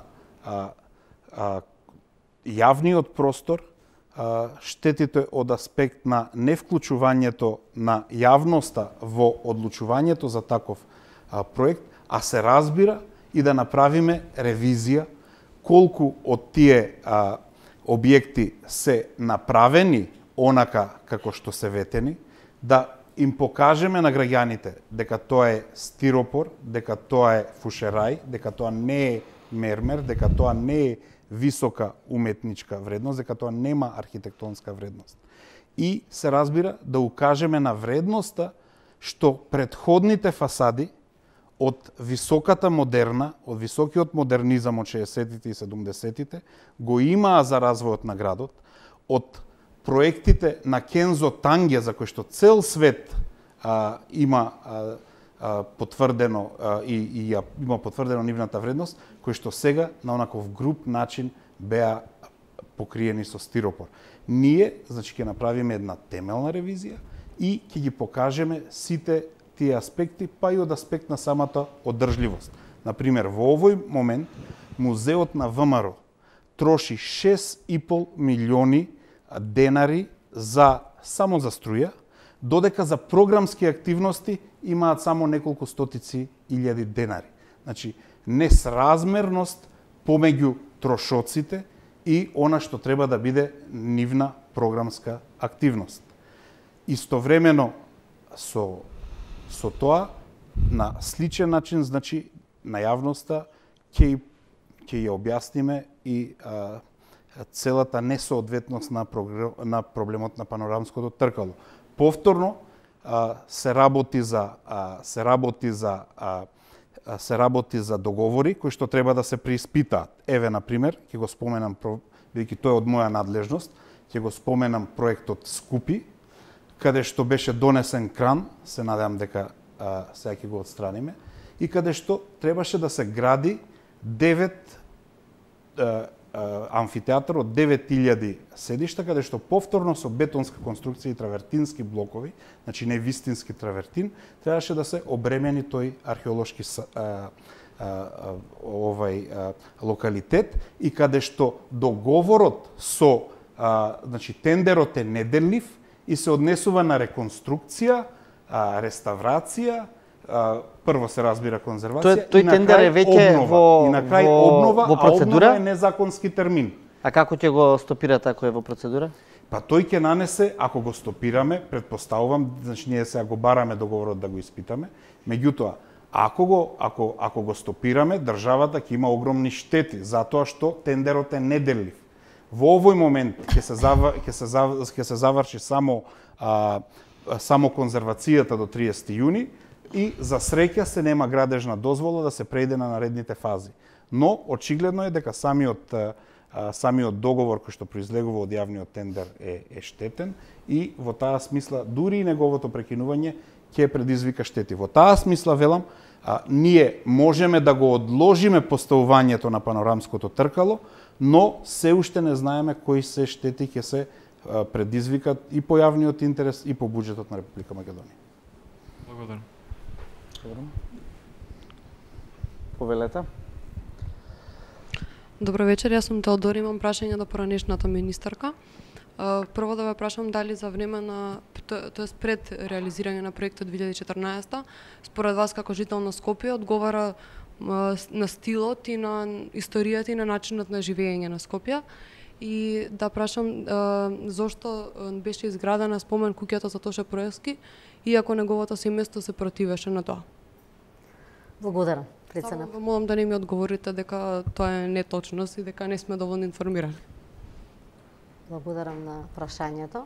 Значи, во однос на оние проекти кои што Министерството за култура ги реализирало, а се наоѓаат во проектот Скопје 2014, значи тие проекти се согласно детален урбанистички план и согласно идено решение кое што го има понуден архитектот на конкурс. Така да, еве, стариот театар се наоѓа и е изграден повторно на истото место, и архитектонски, и екстериерно, и интериерно е истиот како што постои. Концертната сала за Македонската филхармонија е модерен објект, исто така согласно идено решение на архитект кој што добил прва награда и добил и меѓународна награда. Така да сите тие објекти се врз основа на почитување на сите законски процедури во нашата држава и врз основа на почитување на архитектонскиот израз на архитектите кои што добиле прва награда за тоа дело во конкурс на огромен број други понудени решенија. Во однос на спомен куќата на Тоше Проевски, прв пат слушам од вас дека семејството се противало. Јас со семејството сум во многу блиски и добри контакти. Тоше Проевски го почитувам без временски како личност и како лик и дело кое што има оставено значителен белег за музичката култура. Така да сум во многу добри комуникации и контакти со семејството, го почитувам многу. И при самата идеја да се изгради спомен куќа на Тоше Проевски, идејата беше со многу добра намера да имаме еден спомен дом кој што ќе го сликува нивното дело, една музејска поставка каде што благодарение на самите родители беа дадени сите предмети кои што се изложени во спомен домот на Тоше Проевски. Тука имаме една посебна сувенирница, со која сувенирница раководи, значи, самата фондација, и идејното решение и спомен куќата на Тоше Проевски доби прва светска меѓународна награда како идено решение на самите архитекти кои што го понудија ова решение, нели, во форма на крст, во форма на отсликување на неговиот лик и дело и сето она што го остави, нели, за македонската култура. Мислам дека сите сме горди и верувам и родителите се горди на самиот спомен дом на Тоше Проевски, каде што во континуитет имаме најразлични настани.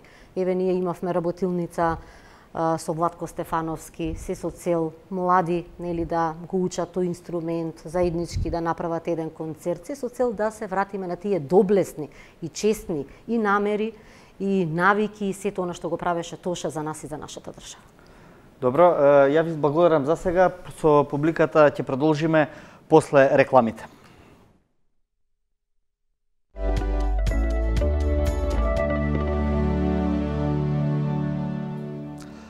Во 24 отворено на тема култура, каде е Македонија кога оди кон Европа, со Ала Ѓозовски, Велјановски, Елизабета Канчевска-Милевска и Висар Вишка. Продолжуваме каде што застанавме, имаме уште неколку прашања од публиката. Повелете. Добро вечер. Јас сум Лина. Направен пофалби за тоа што навистина ми е мило дека во една просторија се политички представници од двете страни и културни представници. Но вистинското прашање е дали тука се одвива дебата. Како човек од публика и како представник на младите, моментално гледам две паралелни линии на комуникација. Од една страна имаме публика, опозиција, уметници кои го искажуваат својот глас и критики, а од друга страна имаме фигура која ги одговара прашањето во друга насока, односно го избегнува, го филтрира одговорот и не дава одговори на точните прашања кои се поставени. Вистинското прашање е дали ќе го адресираме овој момент, дали ќе се поправи, дали наредните прашања ќе бидат одговарани на вистина во насоката во која се поставени. Тоа би било прашање до поранешната министерка, а прашање до новиот министер е дали во иднина ќе се поработи на тоа комуникацијата со уметниците, а и со критичарите да биде во нормала, а не да бидат две паралелни линии. Благодарам. Добро, ајде прво може со министерот, па после со со министерката. Да. Добро, бидејќи ние сме на почеток на мандатот, ние најавивме во нашата програма дека ќе бидеме транспарентни и отчетни и нема да се плашиме да се соочиме со сите прашања кои што ќе ни бидат поставени. Во таа смисла за нас представува обврска тоа да го исполниме и да го воспоставиме како практика на нашето работење. Јас ви ветувам повторно дека не ви ветувам, туку ви кажувам дека ние веќе работиме на тоа и работиме на модели на кој начин да ја оствариме транспарентноста. Во однос на програмските активности, во однос на конкурсите, ние веќе наведовме низа мерки во кои што рековме дека решенијата за тоа кои проекти добиле ќе бидат образлагани, комисиите ќе бидат објавувани во јавноста, дека ќе се знаат буџетите на одредени проекти и тоа јавноста ќе го добива веднаш со самото објавување на решението за награда. Впрочем, тоа е практика и на европските фондови и фондации. Мислам дека, сега не би сакал повторно, премногу да критикувам што било, меѓутоа врз база на одредена практика која што била затекната во минатото, ние сметаме дека тоа треба да биде воспоставено. Исто така работиме со мојот тим како да воспоставиме транспарентност на самото министерство. За сега, значи јас ви велам, сите мои канали на комуникација се отворени, Twitter, Facebook, Messenger, Gmail, WhatsApp, Viber, што сакате, луѓето можат да ме добијат. Се разбира, одговарам кога можем и на електронски и на телефонски повици, но со допис на до министерот во овој момент секој може да ми се обрати доколку има сугестија, проблем и слични работи. Но ви велам, со својот тим разгледуваме и други начини на транспарентност и отвореност кон граѓаните. Добро, Канчевска, Милевска, бевте посредно адресирани дека ги избегнувате одговорите? Или јас така сватив? Така е, добро. Да, благодарам на прашањето. Мене ми е навистина многу драго што од другата страна сте вие. И нормално дека не само да поставувате прашања, можете да поставувате и подпрашања, и други подпрашања, се со цел да го добиете одговорот на вашето прашање. Така да со самото моје присуство овде јас сум спремна да ви одговорам на сите ваши и прашања и подпрашања. Мислам дека до овој момент се што бев прашана дадов вистински одговор. Добро е да кажете кое прашање вие ми го поставивте, па ја не ви дадов конкретен одговор. Јас сум тука. Можете да ми поставите илјадници прашања и подпрашања. Јас сум должна и многу ми е драго што од другата страна сте вие, младите, кои што сте и нашата гордост, нашата иднина, каде што и ние треба вас да ве почитуваме и вие нас, тој заемен однос на вистина треба да биде на едно највисоко ниво. Добро, јас ќе малку ќе помогнам. На Facebook има некои прашања што треба да се доодговарат, доаѓаат во текот на емисијата. Може ли да ја прашате министерката, бившата министерка, за куќата на Личиновски што требаше да се претвори во музеј според неговиот тестамент? Зошто се запушти и зошто не се отвори? Значи, воопшто не станува збор дека се запуштила куќата. Значи, куќата е во надлежност на Националната галерија. Проектот се работи во овие неколку изминати години. Во моментот се формирани неколку работни групи кои што прават конзервација, вршат конзервација на целиот имот. Значи, тука станува збор за конзервација на целиот материјал, книги, документи, кои што ја работи работната група од страна на Националната универзитетска библиотека, потоа се прави попис и конзервација на сликите, се работи проектот за ентериерно уредување, значи сите овие проекти се во надлежност на Националната галерија, значи Министерството не ги работи проектите, туку надлежноста е на Националната галерија, бидејќи самата куќа на Личиновски е предадена на Националната галерија како еден музеј со кој што ќе управува. Така да активностите се се работат од страна на стручните служби. До оној момент ја каде што бев информирана, знам дека се формирани сите групи, работат интензивно. На сето тоа оваа година требаше да се заврши и проектот, бидејќи проектот се работи заедно со конзерваторскиот центар и требаше оваа година да се распише и тендерот, се со цел да се избере фирма која што ќе го заврши целокупниот проект и негде Министре, овој ќе го предложите вие овој проект? Секако. Сега повторно еве јас уште утре ќе направам увид до каде се работите, иако и самиот добив поплаки дека во таа смисла, нели, слично на прашањето од гледачот, дека проектот е малку запуштен и воопшто имам поплака и од галеријата дека средствата генерално за одржување на самата Национална галерија, меѓу другото, таа е надлежна и за Музеот на Личеновски, не се доволни за да може да се одржува објектот и дека се потребни поголеми инвестиции во тој поглед. Добро, фотографиите од новиот кабинет на премиерот покажа дека таму веќе не е сликата на Мартиновски циганка или ромка. Каде е таа слика? Познатата слика на Мартиновски? Ја не можам, Дали знаеш? Министерството ниту е собственик на тие слики, значи сликите... Каде се чува регистарот на сите уметнички слики? Во самата институција, во Националната галерија. Значи, они се тие кои што со реверс, со документ... Не, бидејќи веќе не е порано беше во кабинетот, сега е прашањето каде е сликата на Мартиновски. Тоа треба да се обратите до надлежната институција, Национална галерија. Добро, вие не знаете? Не. Ниту можам да знам, ниту е во моја надлежност тоа како министер, нели, претходно. Бидејќи самата институција, значи, се грижи за наследството кое што го поседува институцијата. Таа е одговорна, вработените, директорот и самата институција. Добро, како вертира во следната тема, да го пуштиме парчето од една позната холивудска серија во која игра еден наш познат актер.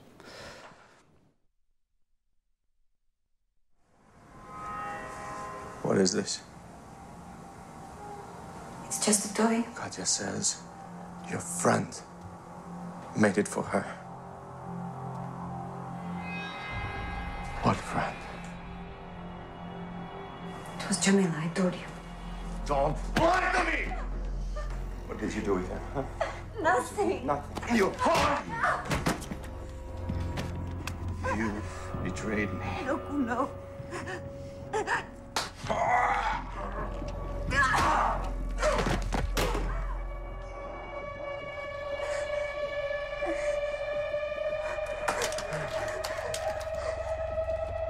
Give me the gun. Give it to me.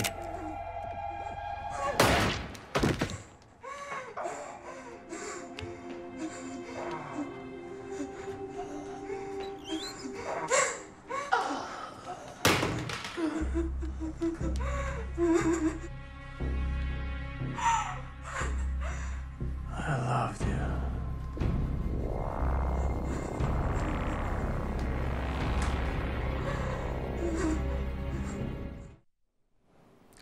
Добро, овде беше крајот на вашата улога Вишка во Легенди? Да. Да, заврши да биде четврта епизода. Ја кога ме викна, кога добив улогата, беше само за 4 епизоди. Но како што ги добивав епизодите, после во хотел ми стигаат и гледам ја добивам четврта епизода, уште сум жив, останувам жив.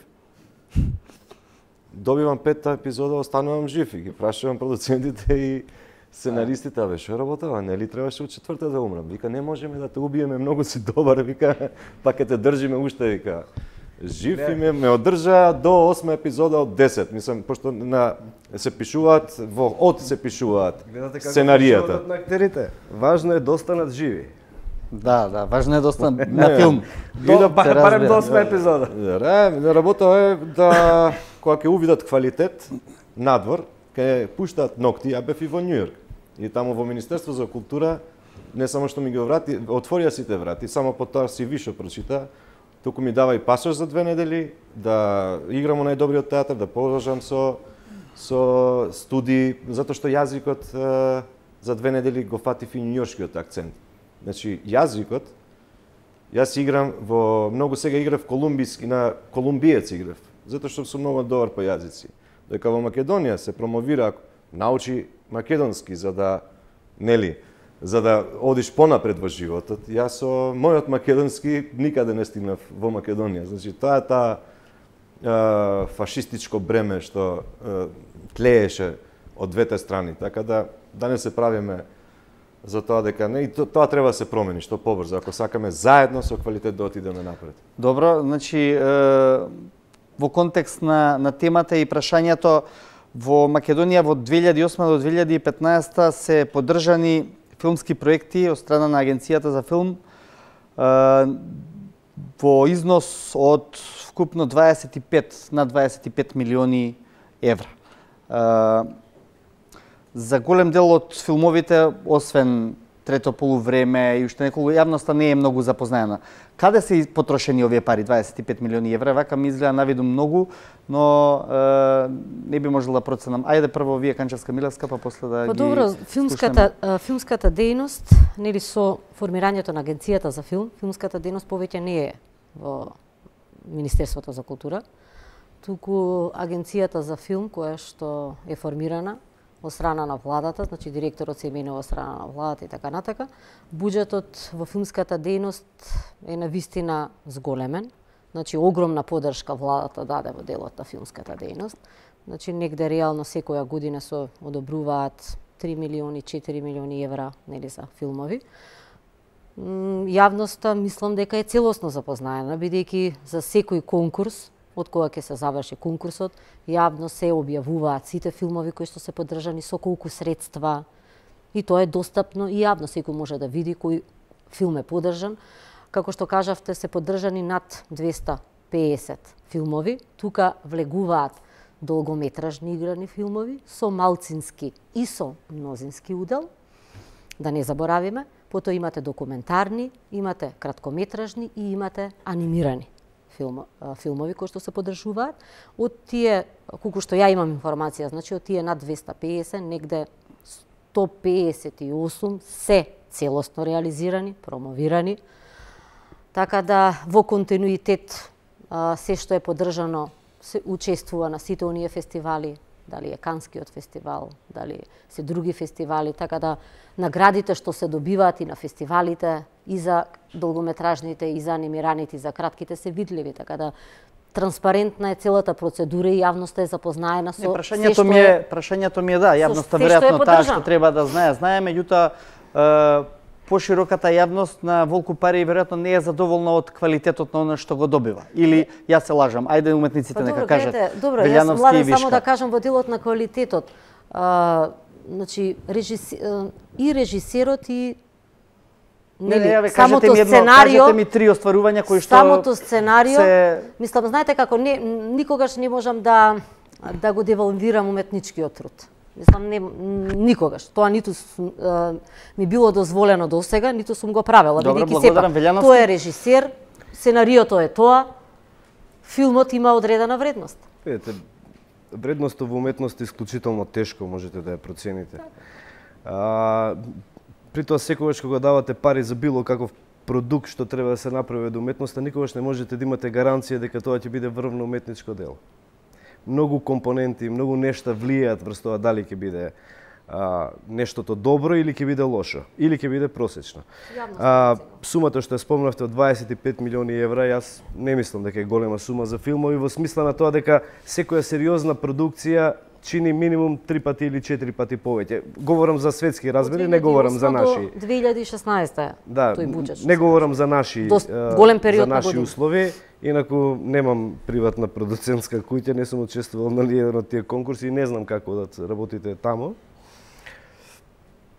Вишка може би знае бидејќи има Вишка, вие сте и продуцент и работите, што мислите во филмската индустрија, што треба да се менува во Македонија?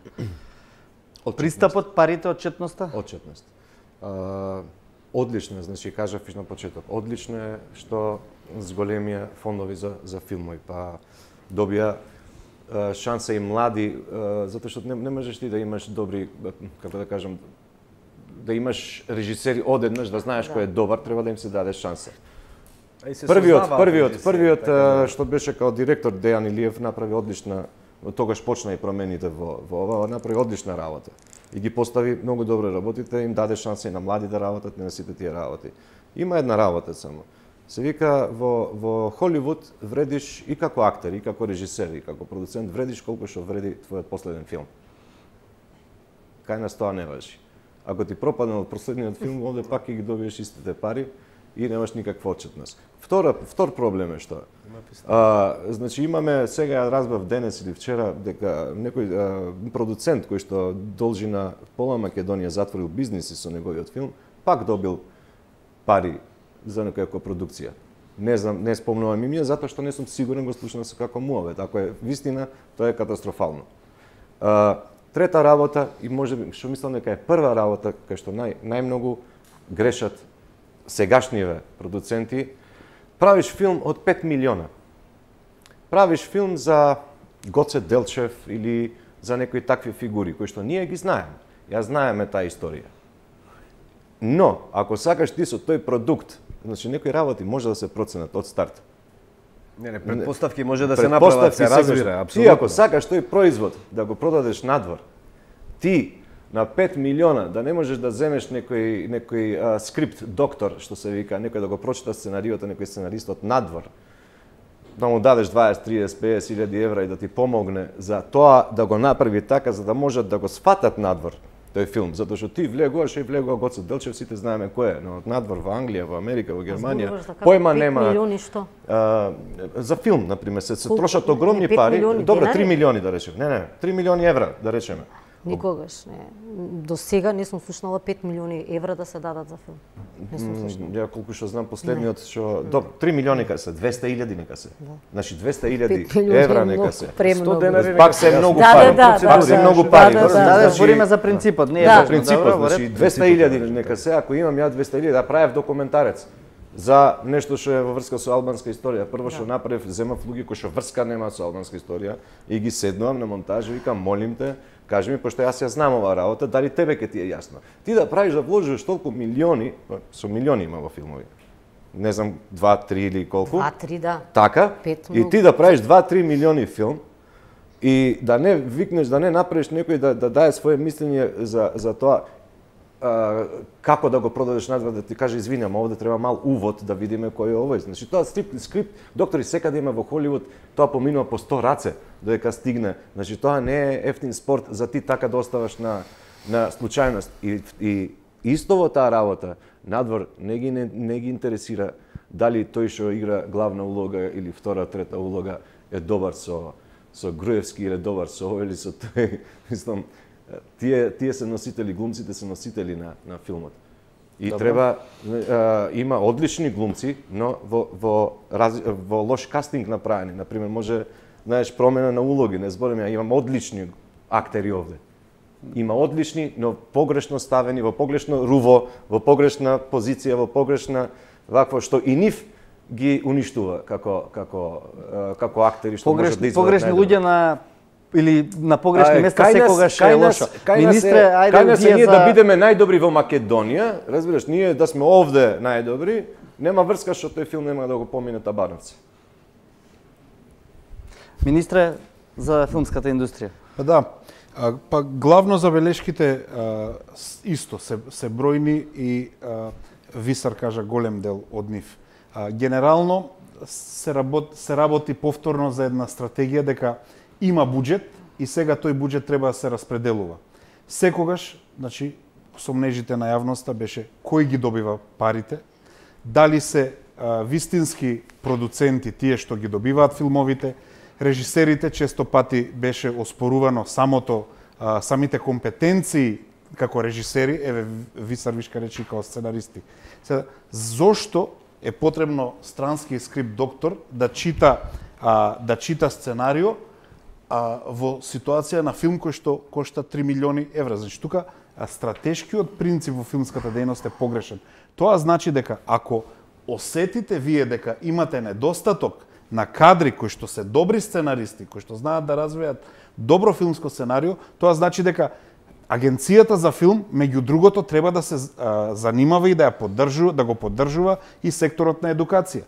Точно е. Ние имаме надворешно око. Ние имаме формално образование. Меѓутоа, ако професионалното поле Фела оцени дека во овој сегмент сме слаби, јас очекувам дека Агенцијата за филм треба да се бави меѓу другото и со професионална едукација, доедукација и така натаму. Значи целата идеја е стратешки да се наместат работите. А истовремено исто така сум против тоа да македонските филмови чинат премногу. Значи не е се во продукцијата. Бившата министерка преги лошо се изрази. Уметноста не е во технологијата. Уметноста е во слободата на режисерите и на уметниците да создадат филм. Ако може еден Јафар Панахи од Иран да направи врвни уметнички дела, да не речам со домашна продукција, и тие дела да постигнат светска слава, значи битно е талентот, битно е мотивот и битно е поривот да се направи добар филм. Доколку идејата е обратна, да се направи една продукција во која што одредени продуценти или одредени луѓе ќе заработат пари без да создадат добар и квалитетен производ, тогаш што е прашање на концепт. Многу од филмовите исто така, како што и Виса рече, немаа добра евалуација. Не знаеме кај се прикажаа, колку луѓе ги видоа, дали ги видоа, кои беа уметничките квалитети. Секако тука е... Знаеме. Никаде, некој па... Франческа Милевска 30 секунди реплика, зашто мора да завршуваме. Некои поевтини филмови стигна по големи успеси него тие што се вакво. Значи, не можам да се сложам, сега мислам како да кажам, неблагодарно овде да говориме и да не кажеме кои режисери режирале. Па јавноста знае, многу добро знае кои филмови, кои режисери ги режирале и кои филмови има добиено највеќе средства. Не можеме ние сега да се правиме овде да се чудиме. Милчо Манчевски, не можеме ние да збориме против делото и сето она што го има создадено Милчо Манчевски. Ке дебатираме за режисерот Милчо Манчевски, што има промовирано Македонија цегден и цел свет. Дарко Митревски исто така режирал. Светозар Ристовски исто така режирал. Александар Поповски исто така режирал. Игор Ивановски Изи исто така режирал. Ние сега се правиме како да целата транспарентност во сето ова ја фрламе во хартија и ја фрламе во кош. Па немојте ве молам, јавноста точно знае кој има режирано, кој колку добил за филмот и филмовите сите сме ги гледале. Не можеме да не сме ги гледале сите филмови кои што се завршени, сите филмови ги гледаме на браќа Манаки. Ние во изминатите години прв пат ние ги гледаме, но какво чувство оставаат во нас? Тоа јавноста ќе каже, знаете како секој може, само да кажам, на браќа Манаки за прв пат се случува, имате отварање на фестивалот Браќа Манаки со македонски филм, имате затварање со македонски филм. Тоа говори за успешноста во филмот. Знаете што значи да се направи филм? Да ги видиме, не е лесна работа тоа. Да ги видиме тука поентите на вечерашната емисија. Спрема сите режисери треба да имаме почит, а да не се правиме дека не знаеме кој режирал. Извадоците се поентите на вечерашната емисија, да видиме за што дебатиравме вечера.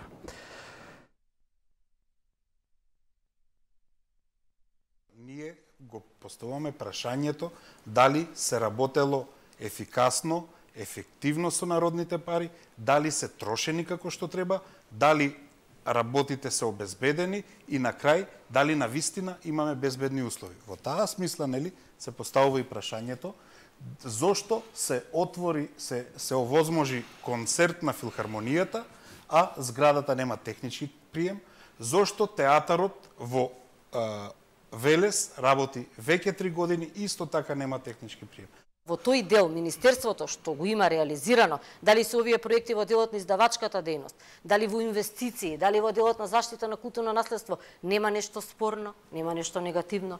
Ја не сум слушнала да има нешто спорно или нешто некој да негативно го окарактеризира сето тоа. Нема нешто спорно.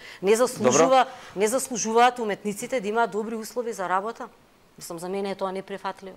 Проблемот најголем, зошто јас не играм во Македонија, општата атмосфера која што изградија како партии, како партнери ВМРО со ДУИ, таа националистичка, фашистичка реторика, која што ги правеше луѓето да се самоцензурираат и самоцензурирајќи, одејќи со проекти или одејќи со такви работи или не вклучувајќи мене во тие проекти затоа што некој од горе вика само наши да играат.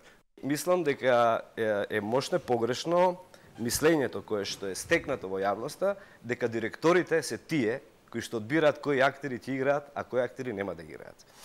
Нема поголем мир во театарот, кога ќе ви играат сите актери. Јас, на било кој режисер, тоа можете да го проверите со било кој режисер што работел во драмскиот театар, кој исто така не бил одбран по ниеден клjuč. На крајот на криштата, драмскиот театар од Скопје е единствен театар кој што 4 години поред имаше јавен оглас за работа со критериуми кои што беа поставени на тој јавен оглас.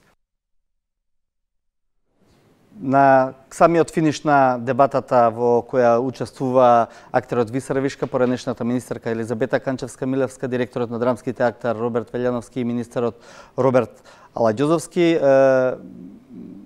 Канчевска-Милевска, пред вас следи уште една борба, уште еден период, тоа е битката со специјалното јавно обвинителство, во кое што сте осомничена во случајот тендери, токму за Скопје 2014 во делот на изградбата на Музеот на револуционерната борба. Да. Очекувате ли да профункционира правдата во Република Македонија? Да, нормално. Правда секогаш имало и нормално дека треба да се продолжи во таа насока.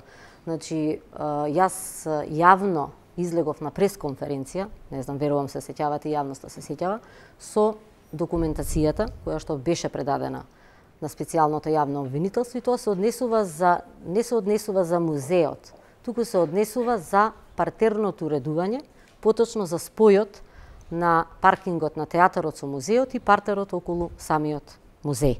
Така да излегов на пресконференција со целокупната документација. Мене навистина ми беше многу, како да кажам, и непрофесионално и неприфатливо, каде што имате, нели, новинари, ги повикав сите да дојдат и да ја видат целокупната документација во делот на она што го кажа специјалното јавно обвинителство, нели, околу нетранспарентноста, околу фаворизирањето и така натака, ги образложив, значи, и транспарентноста, бидејќи тој тендер е објавен на Бирото за јавни набави, набавки електронски, во службен вестник. Вие веќе сте го известиле дека е добитник на тендерот, што наскоро ќе биде објави фирмата Бетон Штип. Значи, целокупната документација од сето она што го имаме како документација и процедура, значи, целата процедура е кристално чиста, значи согласно сите законски процедури. Ние видовме дека специјалното јавно обвинителство е политичка испостава на социјалдемократскиот социјал. Тоа е веќе многу јасно. А јавното обвинителство на Збрлевски? Јасно е на сите. Зборувам за специјалното. Зборувам за специјалното, за ова што ме прашате во однос на овој предмет. Така да, јас сум тука. Дали тој случај не е индикација на сето она што се случуваше во Скопје 2014 со оној раст на тендерите, со тоа што целиот проект од 80 порасна до 700 милиони евра? Мислите ли дека може да има пропусти во делот на вашата работа или можеби на работата на другите институции кои се поврзани со овие тендерски постапки, бидејќи транспарентноста и отчетноста, како што веќе свативме, никогаш не беше појака страна на минатата влада? Верувам многу во работата на сите служби во Министерството за култура, бидејќи јас како личност, како министер, не подготвувам, не куцам сама предмети, сите предмети, сите процедури нормално се работат од страна на самите служби, од страна на државните службеници. Дали е тоа правен сектор, финансиски сектор, нели сектор за јавни набавки и така натака. Верувам во нивната професионалност, во нивната честност и во сето она што го имаат сработено од започнување на процес на јавна набавка до реализација. Се што е како проект е реализиран и тоа е видлив, постои. Добро. Се гледа. Аладјозовски, може и да се ревидира, тој е тука. Не е нигде од нас. Видовме дека имавте средба и со специјалната обвинителка Катица Јанева. Дали таа беше во функција на делот проектите за Скопје 2014? Не, тоа беше една куртоазна средба.